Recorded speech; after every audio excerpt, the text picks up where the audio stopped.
ओम श्री सद्गुरुवाय नमः। श्री गुरु चरणों में मेरा सत बार नमन। शीर्षक, क्रोधियों के प्रति भी क्रोध ना करो। सद्गुरु कबीर साहब कहते हैं, खिजुआ खींची ना बोले हो, यानी क्रोधियों के प्रति भी क्रोध से मत बोलो। अगर शांति व उन्नति चाहते हो तो खिजलाने वाले के प्रति भी खींच कर ना बोलो, क्रोध से ना बोलो। आज घर घर में इतना झगड़ा है, हर जगह केवल तकरार ही तकरार है और अधिकतर तकरार केवल वाणी के कारण ही होते हैं। तुम थोड़ी देर के लिए मुंह को बंद कर लो। कलह से मुक्ति। एक घर में बड़ी शांति रहती थी और उसके पड़ोसी हमेशा झगड़ा करते रहते थे। एक दिन झगड़े वाले घर की स्वामिनी ने सोचा, आखिर हम लोग का भी परिवार है और बगल में भी परिवार है। उसके घर में इतनी शांति है और हमारे घर में हमेशा तकरार और अशांति है, इसका कारण क्या है? गृह स्वामिनी शांति निष्ठ पड़ोसन के पास आई। उसने कहा, आपके पास कोई जादू, कोई टोटका, कोई मंत्र है जिससे कि घर वाले सम्मोहित रहते हैं और झगड़ा नहीं होता? शांति निष्ठ महिला ने कहा, एक दवा है, हमारे गुरुजी ने दिया है। जब जब घर में अशांति का माहौल बनने लग जाता है, तब बात बिगड़ने लग जाती है, तब उस दवा को केवल मुंह में रख लेना होता है, बस अशांति और तकरार होगा ही नहीं। पड़ोसन बहुत खुश हुई, बोली, अपने गुरु महाराज की दी हुई दवा मुझे भी दे दो, मैं आपकी ऋणी रहूंगी। महिला ने एक बोतल में भरकर दवा दे दी। दवा लेकर वह अपने घर में आई। आते के साथ उसके पति बोले, जल्दी से एक गिलास पानी पिला ला दो, हमें बाहर जाना है। उसका मन तो जवाब देने का किया कि स्वयं लेकर पी नहीं सकते, दिखता नहीं मुझे कितना काम है, परंतु दवा की याद आ गई। वह झट से बोतल से दवा लेकर मुंह में भर ली। मुंह में जैसे ही दवा गई, वह बोलने में असमर्थ हो गई। अंततः वह चुपचाप पति को पानी पीने को दी। पति महोदय पानी पिए, थोड़ी देर बैठे, बच्चों से इधर उधर की बातें हुई, वे चले गए। अब जब क्रोध की नौबत आती, तब महिला मुंह में दवा भर लेती। एक दिन दवा खत्म हो गई। पुनः वह अपने पड़ोसन के पास गई। कही, मेरा घर तो अब स्वर्ग बनने लगा है, मेरे घर का माहौल भी शांत होने लगा है, पर दवा ही समाप्त हो गई। दीदी एक बोतल दवा और दे देती तो बड़ा अच्छा होता, और तुम अपने गुरु महाराज के पास जब जाओ तो मेरे लिए भी दवा मांग लेना, मैं बहुत अनुग्रहित होऊंगी। पड़ोसन हंसी, कही, भोली, वह दवा नहीं थी, वह तो शुद्ध पानी था। तुम मुंह में पानी भरे रहती थी तो बोल नहीं पाती थी, और जब बोल नहीं पाती थी तो झगड़ा बढ़ नहीं पाता था। चुप रहो, झगड़ा नहीं बढ़ेगा। महिला को बात समझ में आ गई। इसी को सद्गुरु कबीर साहब कहते हैं, आवत गारी एक है, उल्टत होय अनेक, कहें कबीर नहीं उलटिए, वही एक की एक।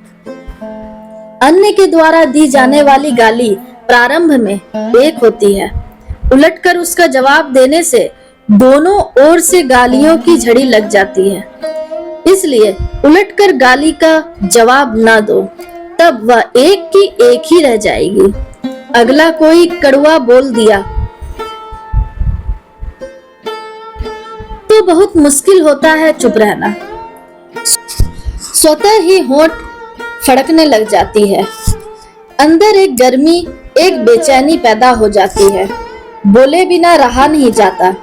वह 2 बात बोलेगा, आप 4 बात बोलोगे, वह 6 बात बोलेगा, आप 8 बात बोलोगे, और तकरार बढ़ता जाएगा। वैसे वह एक बात बोलता, उसको जवाब नहीं मिला तो चुप हो जाता। आपके दिल में उसकी एक ही बात तो सालती। आप जवाब दोगे तो अगला 2 बात बोलेगी या बोलेगा। आप 2 बोलोगे वह 4 बोलेगा, 6 बोलेगा, 8 बोलेगा। तुम कभी एकांत में जाओगे तो उसकी सैकड़ों बातें तुम्हारे सिर में घूमेंगी। इसलिए सद्गुरु कबीर कहते हैं कि जो क्रोध कर रहा हो उससे तुम क्रोध में न बोलो। व्यवहारिक जीवन में तुमने शांत रहना सीख लिया तो तुम्हारे अंतस में धीरे धीरे अध्यात्म का कमल प्रस्फुटित होता जाएगा।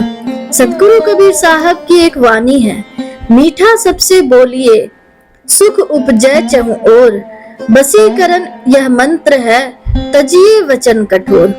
सबसे मीठा बोलो, लेकिन हाँ छल नहीं करने लगना, चापलूसी नहीं करने लगना। दूसरे से अपना काम बनाने के लिए मीठा बोलने का ढोंग नहीं करना। सरल शुद्ध स्वभाव से मीठा बोलो। सद्गुरु कबीर साहब की एक अन्य वाणी है, मधुर वचन है औषधि, कठोर वचन है तीर। मधुर वचन औषधि है और कठोर वचन तीर की तरह। इसलिए सद्गुरु कबीर साहब कहते हैं, ये तराजू तौली के तब मुख बाहर आन, हृदय रूपी तराजू में तौल कर तब बातों को अपने मुंह से बाहर निकालो। यहाँ पर भी सद्गुरु कबीर साहब कह रहे हैं कि क्रोधियों के प्रति भी क्रोध ना करो, शांत चित्त रहना सीखो। जिसके हृदय में क्रोध जाग जाता है वह सबसे पहले उसी की छाती को जला डालता है। छाती जलाता क्रोध है, ना क्रोध करना चाहिए। क्यों मन जलाना अन्य का, क्यों आप जलना चाहिए। क्यों दूसरे का मन जलाना, क्यों अपना मन जलाना, क्यों अपनी छाती जलाना। इसलिए क्रोध नहीं करना चाहिए। मैं है काम में सुख लेस पर, सुख लेस नहीं क्रोध में। सब दोष ही है क्रोध में, गुण एक ना ही क्रोध में। छाती जलाता क्रोध है, ना क्रोध करना चाहिए। काम में शायद थोड़ा बहुत सुख भी हो, पर क्रोध में किंचित भी सुख नहीं। क्रोध छाती जलाता है, अपना भी और औरों का भी। इसलिए क्रोध मत करो। धन्यवाद सहनशीलता। मुझे याद आती है सुकरात जी एक बार अपने शिष्यों के साथ अपने घर में आए। उनकी पत्नी क्रोधी स्वभाव की थी। वह किसी बात पर उबल पड़ी, क्रोध में गाली गलौज करने लगी। उसके पति महोदय चुप शांत। सुकरात पर असर न हुआ तो बाहर से नाली का पानी ले आए और उन पर उड़ेल दी। सुकरात ने कहा, आज तुमने कहावत झूठी कर दिया। आज तक कहावत थी, जो गरजता है सो बरसता नहीं। आज तूने सिद्ध कर दिया कि जो गरजता है वह बरसता भी है। शिष्यों ने कहा, महाराज आपने इसे सिर पर चढ़ा रखा है। सुकरात ने कहा, मेरी पत्नी बहुत अच्छी है। वह मुझे ठोकती रहती है कि मैं पक्का हूँ या कच्चा। वह तो मेरी मित्र व परीक्षक है, मेरे अध्यात्म की साथी है। मैं उस पर भला कैसे क्रोध करूं? शिष्य चुप रह गए। पत्नी की भी गर्दन शर्म से झुक गई। ऐसा ही हो मन हम लोगों का, खिजुआ खिजी न बोले हो। शुभम भवतु, मंगलम भवतु।